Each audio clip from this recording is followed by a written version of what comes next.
Hey guys, well, we got the truck back, as you can see. We've had one little hiccup, and I'll explain that here in a second, but so far haven't been able to repeat that hiccup, so fingers crossed. What ended up being the issue on my truck after I replaced the crank position sensor was it was unplugged.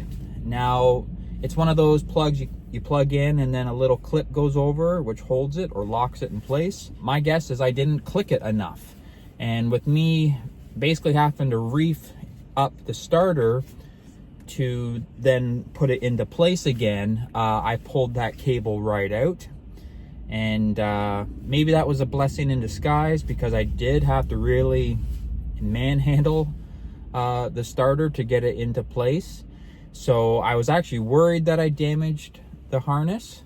So that coming unplugged was maybe, you know, a blessing in disguise. They took it out, they plugged it in, put everything back together, and then they did their relearning process of the sensor. $420 later, I was just happy to get the truck back, and everything seemed good. It seemed like it was running a little smoother, which I thought was weird, because I don't know if that sensor would have anything to do with it, but it just, overall, just everything seemed to be running a little bit better. Picked Cheyenne up from work after a night shift. She went home, went to bed, and then when she woke up, we went for a drive to go get a coffee. We were heading up to Silver Lake, which was maybe not a good choice on our part, because there is one, no cell service, and two, you know, you're getting out there a little bit, and with a vehicle that just got repaired, probably wasn't the smartest idea, but it's something that we did, and luckily it all worked out. But at about 4K, just past the homeless camps, the truck started to misfire, backfire, and then basically just quit. I tried to start it, would just turn over. Luckily, the climb up to Silver Lake Provincial Park is all uphill. So we pushed it to where that hill was, put it in obviously neutral, and I coasted about 1.5 kilometers with no power steering and no power brakes. So that was a lot of fun. Got a little sketchy sometimes, but we made it as far as we could. And when the truck stopped rolling, I tried to start it one more time. It fired and right up like nothing was wrong. And we turned around, we got home. Obviously, I called the shop.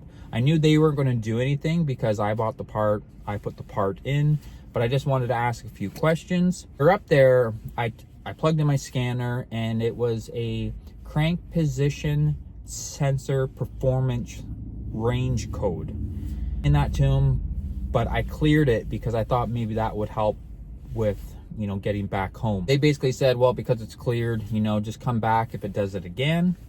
And that's been now 4 days ago.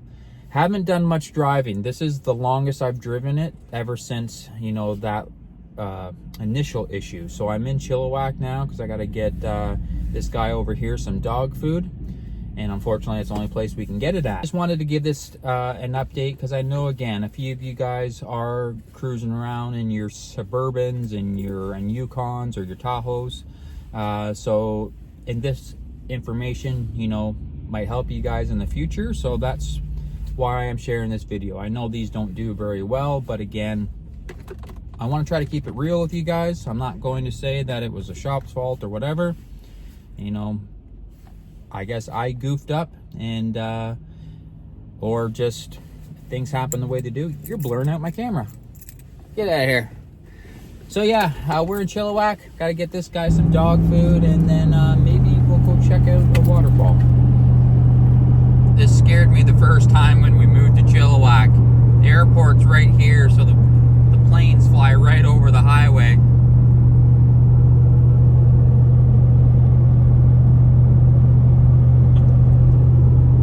I thought they were crash landing the one time.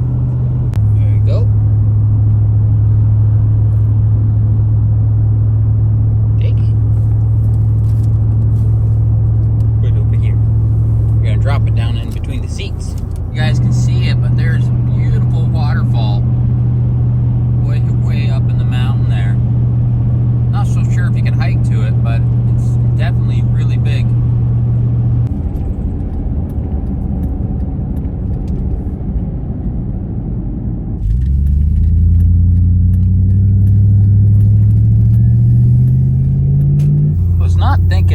this was open yet, but might just be able to drive right on in.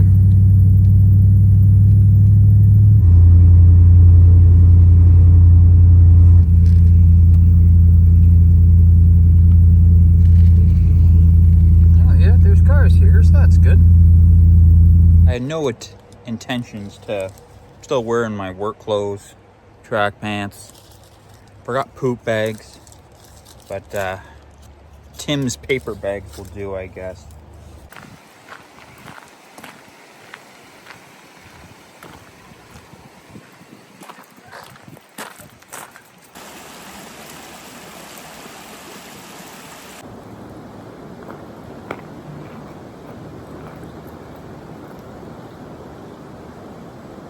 Look how big some of these trees are.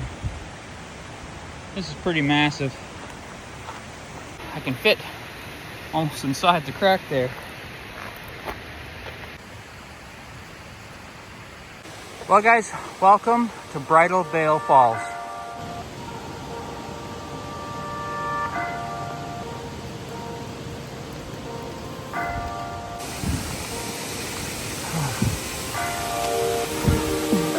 Doesn't matter how often I come here, just beautiful.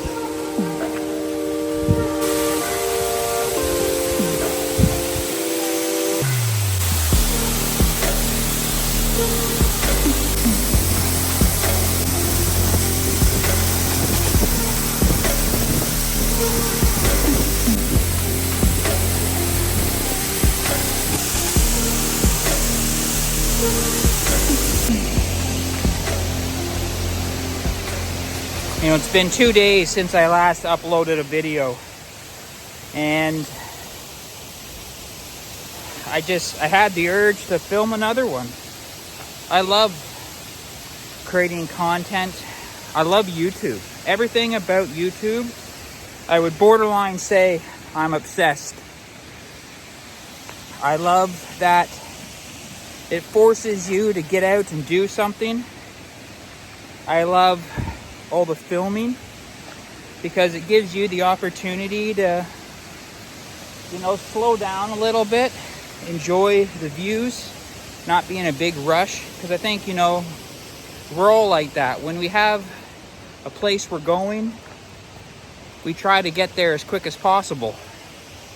But creating this type of content, it makes it so you have to slow down so you can enjoy things like this. I love the editing, and I love watching the YouTube analytics. I love reading your guys' comments. Let's go, come. I hope, like I think a lot of people that are YouTubers, hope that one day we can do this as our job. And I know that might sound kind of foolish, or some people might say stupid, but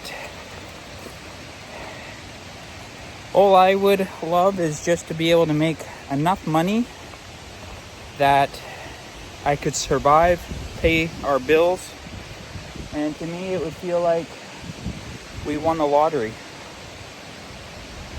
Maybe one day.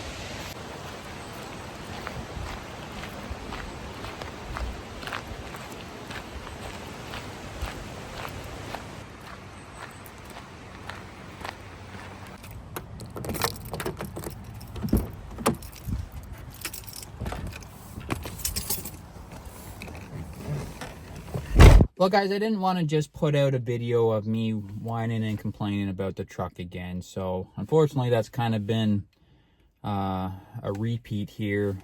I picked a bad time to start a Overlanding YouTube channel when the truck has had just all the issues and just the time, you know, 500,000 kilometers, just maybe wasn't the best time to be doing an Overland YouTube channel. But it is what it is. I just want to be upfront with you guys, you know, no BS, and just kind of tell you how it is, good or bad. And I appreciate each and every one of you for hitting that subscribe button and coming along on our adventures. So I appreciate each and every one of you for and watching this video, because I know it probably won't get too many views. So for those who do, you guys are awesome. Hopefully in the next video or two, we will and get out and actually do, you know, something a little bit more overlanding like. So until then, guys, have a great day, have a good weekend, and we'll see you in the next one.